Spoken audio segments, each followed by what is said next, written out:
warahmatullahi wabarakatuh.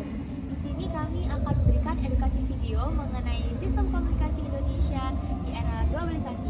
Sebelumnya perkenalkan, saya Rita Sania Tamara, NPI 456. Saya Samina Faiz Yazid, NPI 442. Saya Adida Diana Nadifa, NPI 438. Selamat menyaksikan.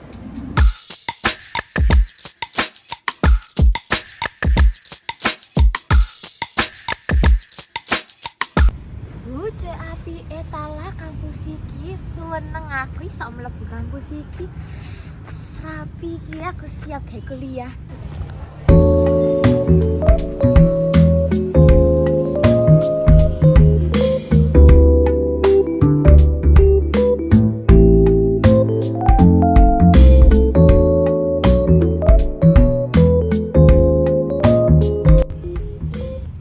Mbak, permisi, mau tanya. Oh iya. Kelas Eko 304 itu yang pundi? Loh, mbaknya ini maba ya?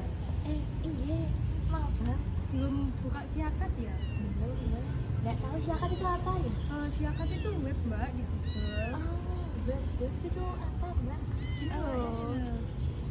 Nah, ini jadi mbaknya bisa tahu jadwal sama ruang kelasnya itu di mana.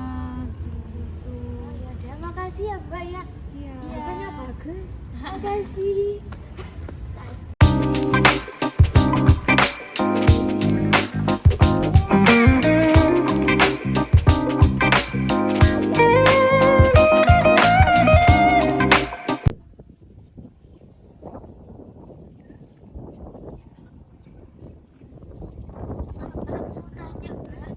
Iya.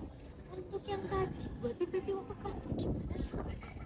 Oh, kalau buat PPT itu buat presentasi. Presentasi. Itu gimana cara buat PPT-nya? Kalau buat PPT itu biasanya aplikasi besar, namanya Canva. Kasih Canva itu gimana, Mbak, emang? Aplikasi Canva itu biasanya dari handphone, laptop, gitu ya.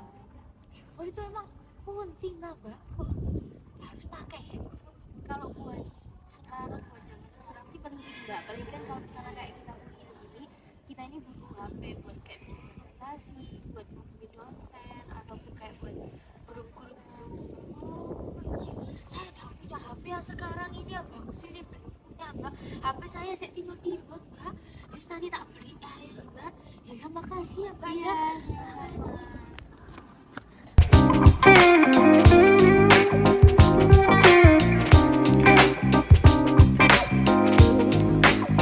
Perkembangan teknologi saat ini sudah sangat berkembang dan semakin maju dengan melepaskan diri dari batas-batas geografis, ekonomi, dan budaya masyarakat di era globalisasi. Di era globalisasi telah memunculkan sistem kehidupan yang baru dengan perkembangan teknologi komunikasi kini menjadi lebih modern dimulai dari terciptanya radio, televisi, smartphone, sampai internet. Sistem komunikasi Indonesia di era globalisasi contohnya yaitu berkembangnya media seperti media televisi, smartphone, internet, dan yang lainnya. Yang pertama yaitu contohnya televisi. Televisi biasa dilihat sebagai media yang memiliki kekuatan untuk mempengaruhi khalayak. Pandangan ini dapat terjerumus menjadi dasar bagi komunikasi yang bersifat top down, baik yang diselenggarakan oleh institusi negara maupun oleh masyarakat. Contoh selanjutnya yaitu smartphone. Kenyataannya saat ini masyarakat juga menggunakan ponsel sebagai alat bantu seperti mengirim data pekerjaan, tugas sekolah, bahkan media untuk menghilang penat dengan bermain game. Dalam perkembangannya, handphone yang digunakan manusia mulai berubah dan dikenal menjadi smartphone atau ponsel pintar. Smartphone tidak berbeda jauh dengan handphone. Perbedaan utamanya adalah smartphone dilengkapi dengan fitur dan aplikasi yang lebih canggih daripada handphone.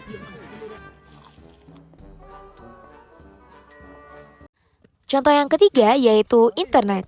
Internet sebagai media pencari informasi merupakan salah satu yang paling banyak digunakan di mana setiap pengguna internet dapat mencari informasi yang mereka inginkan kapanpun dan dimanapun. Kemudahan inilah yang membuat pengguna internet semakin banyak. Dengan banyaknya pengguna internet, para penyedia informat di internet lebih dituntut untuk lebih inovatif dan kreatif dalam menyediakan informasi terhadap pengguna agar dapat mengikuti perkembangan saat ini dan tetap dapat dinikmati informasinya. Komunikasi di era globalisasi tidak selalu negatif, tetapi banyak dampak positif yang dapat diambil manusia dari perkembangan globalisasi ini dalam berkomunikasi. Komunikasi di era globalisasi ini tentunya banyak manfaat yang dapat diambil, salah satunya dengan bertukar pesan dapat lebih mudah dan waktu yang sangat cepat kepada semua orang yang memanfaatkan perkembangan teknologi. Di era globalisasi ini tentu saja banyak mempengaruhi komunikasi dalam berbagai aspek yang dapat sangat membantu dalam hal positif sebagai berikut. Yang pertama, membantu seperti mengurangi hambatan budaya. Di era globalisasi ini, dalam berkomunikasi mengurangi hambatan budaya menjadi tantangan dalam berkomunikasi seperti dua orang yang berkomunikasi dalam bertukar pemahaman dan informasi. Bagaimana mereka berbicara, sikap dan perilaku yang mereka berikan semua orang itu dapat ditanggapi secara berbeda oleh orang yang budayanya berbeda. Kedua, meningkatkan kesempatan dalam bisnis. Dengan adanya era globalisasi ini membuat hubungan dengan pelanggan yang berada jauh dengan kita baik di luar kota maupun di seluruh dunia sekaligus meningkatkan pemasaran dengan menggunakan teknologi yang sudah berkembang ini. Pemanfaatan teknologi seperti smartphone juga bisa digunakan untuk menghubungi rekan kerja yang berada di luar kota, sehingga banyak membuat peluang semakin bertambah. Yang terakhir, peningkatan dalam pendidikan budaya. Dalam pendidikan pengajaran menggunakan teknologi yang sudah berkembang dapat meningkatkan wawasan anak dalam memahami dan mengenali budaya yang berbeda. Sebagai contoh, pemanfaatan perkembangan globalisasi yang menggunakan program internasional dengan para pakar budaya dan politik memberikan wawasan tentang perbedaan dari tradisi maupun budaya yang berbeda. Komunikasi di era globalisasi ini pada dasarnya menjadikan manusia memanfaatkan teknologi yang telah berkembang dengan sebaik-baiknya. Namun, itu bukan berarti dampak negatif tidak ada, seperti kejahatan siber yang meretas data pribadi maupun orang lain, bahkan sampai diperjualbelikan. Bahkan bisa terjadi budaya lokal yang luntur. Banyak juga anak di bawah umur menyalahgunakan teknologi. Perkembangan komunikasi pun menjadikan manusia berkomunikasi secara online, seperti Facebook, Twitter, Instagram, Zoom, dan lainnya. Timbulnya persepsi yang disebabkan dalam perkembangan komunikasi ini membuat orang berlomba-lomba dalam memanfaatkan perkembangan di era globalisasi. Pada hakikatnya, sebuah media memiliki kemampuan untuk menanamkan nilai bagi penggunanya. Melalui media baru digunakan sebagai alat untuk mengubah persepsi masyarakat terhadap suatu budaya atau nilai-nilai oleh masyarakat di luar negara tersebut. Dengan perkembangan komunikasi ini, membuat pandangan seseorang menjadi luas agar memilah manfaat yang baik dan yang buruk agar orang-orang tidak dimanfaatkan oleh perkembangan teknologi di era globalisasi saat ini. Baik, sekian dari kelompok kami.